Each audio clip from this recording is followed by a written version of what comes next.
नमस्कार सर। इंसान है और इंसान से गलती तो हो सकती है। मैं ई वे बिल बना रहा था। ई वे बिल के पार्ट ए को भरते समय या पार्ट बी को भरते समय मुझसे गलती हो गई। कोई इन्फॉर्मेशन मैंने गलत डाल दी। मैं क्या करूं? क्या उस ई वे बिल को मैं डिलीट कर सकता हूं या मैं उस ई वे बिल को अपडेट कर सकता हूं? मुझे क्या करना होगा? आज हम इन सभी सवालों के जवाब इस वीडियो के अंदर जानेंगे। दोस्तों, जब हम ई वे बिल बनाते हैं तो हमें वो सारी इन्फॉर्मेशंस ई वे बिल के अंदर डालनी होती है जो हमारे मटेरियल से रिलेटेड है। इनवॉइस नंबर, बायर का नाम, सप्लायर का नाम, इवन पार्ट बी के अंदर हम ट्रांसपोर्टर की डिटेल भी डालते हैं।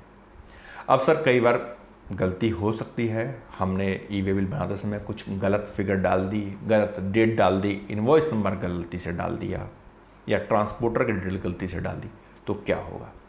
दोस्तों, इसके लिए हम इसे दो अलग अलग भागों में समझते हैं। पहला पार्ट, यदि आपने ट्रांसपोर्टर के केस में कोई गलती कर दी, यानी ट्रांसपोर्ट की डिटेल गलत डाल दी है, तो आप क्या कर पाएंगे?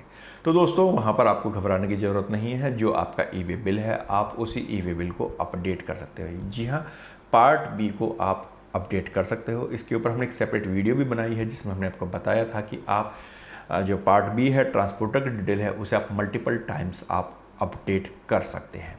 तो यदि आपने किसी कारण से ट्रांसपोर्ट की इंफॉर्मेशन गलत डाल दी, या सपोज आपके पास पहले कोई इन्फॉर्मेशन आई कि जी एक्स नंबर का ट्रक आने वाला है और बाद में वो ट्रक व्हीकल नंबर चेंज हो गया, ट्रक नंबर चेंज हो गया, तो आप दूसरे वाले ट्रक की डिटेल आप उसमें अपडेट कर सकते हैं। परंतु क्वेश्चन उठता है पार्ट ए के लिए। आपने बायर की डिटेल गलत डाल दी, उसका जीएसटी नंबर गलत डाल दिया, या एड्रेस गलत डाल दिया, या इनवॉइस की इन्फॉर्मेशन गलत डाल दी, तो क्या करें? क्या हम उसे भी अपडेट कर सकते हैं? तो इसका जवाब नो है। जी हाँ दोस्तों, यदि आपका एक बार ई वे बिल जनरेट हो गया तो आप पार्ट ए में कोई भी अमेंडमेंट नहीं कर सकते। पार्ट ए फिक्स है, आपको अमेंडमेंट करने का उसमें कोई भी राइट नहीं है। पार्ट बी आप अपडेट कर सकते हैं, लेकिन पार्ट ए जो आपकी मटेरियल और सप्लाई से रिलेटेड इन्फॉर्मेशन है, आप उसे अपडेट नहीं कर सकते। क्वेश्चन दूसरा कि यदि मैं अपडेट नहीं कर सकता तो क्या मुझे वो ई वे बिल डिलीट करना होगा? तो उसका जवाब भी नो है। यानी आप उस ई वे बिल को भी डिलीट नहीं कर सकते। जी हाँ, ऐसा नहीं है कि आप उस ई वे बिल को डिलीट कर दीजिए और फिर आप एक नया ई वे बिल जनरेट कीजिए। ई वे बिल जनरेट हो गया मतलब हो गया। अब आप सोच रहे होंगे कि सब गलती कर दी तो क्या अब फांसी लगेगी? तो ऐसा भी नहीं है। गलती है, ह्यूमन है, गलती हो सकती है। स्टाफ है, आपका स्टाफ है, गलती कर सकता है। तो उस केस में आपको करना क्या होगा? आपको अपना ई वे बिल कैंसिल करना होगा। जी हाँ, डिलीट नहीं करना है, कैंसिल करना है। यानी कि आप उस ई वे बिल को कैंसिल कर सकते हैं और आप दूसरा नया e way bill with new information, with updated information, with right information आप जनरेट कर सकते हो। जी हाँ, आप नया ई वे बिल जनरेट कर सकते हो, पुराने को आप कैंसिल करेंगे। लेकिन यहाँ भी एक ट्विस्ट है। ट्विस्ट ये है कि आपको कैंसिल विद इन 24 आवर्स करना होगा ई वे बिल जनरेट करने के।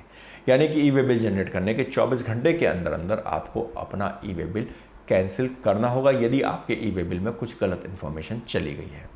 24 घंटे के बाद आप उसको कैंसिल भी नहीं कर पाएंगे। अब आपके दिमाग में एक क्वेश्चन और आएगा कि किसी कारण से आप 24 घंटे में नहीं कर पाए तो क्या? दोस्तों, उस केस में आपको, क्योंकि आप मूवमेंट करा रहे हैं, आप गलत ई वे बिल के साथ तो आप मेटल का मूवमेंट नहीं करा सकते, क्योंकि रास्ते में अगर गाड़ी पकड़ी गई तो आप बहुत बुरी तरह फंस जाएंगे। उस केस में आपको नया ई वे बिल तो जनरेट करना ही होगा। 24 आवर्स में आपने ई वे बिल को कैंसिल नहीं किया, कोई बात नहीं। असेसमेंट के टाइम पे आप उसको जस्टिफाई कीजिए कि देखिए जी, ये सेम मटेरियल था, ई वे बिल तो जनरेट हुआ लेकिन इसके अगेंस्ट मटेरियल नहीं गया था, किसी कारण से हम इसको कैंसिल नहीं करा पाए। दोस्तों, इस प्रकार से यदि आपके ई वे बिल में यदि कोई गलती हो जाती है तो बस आप ध्यान रखें कि 24 घंटे के अंदर अंदर आप उस ई वे बिल को कैंसिल कर दें और नया ई वे बिल जनरेट कर दें विद राइट इन्फॉर्मेशन। और आपको ये इन्फॉर्मेशन कैसी लगी, राइट या रॉन्ग, हमें कमेंट जरूर कीजिए। धन्यवाद।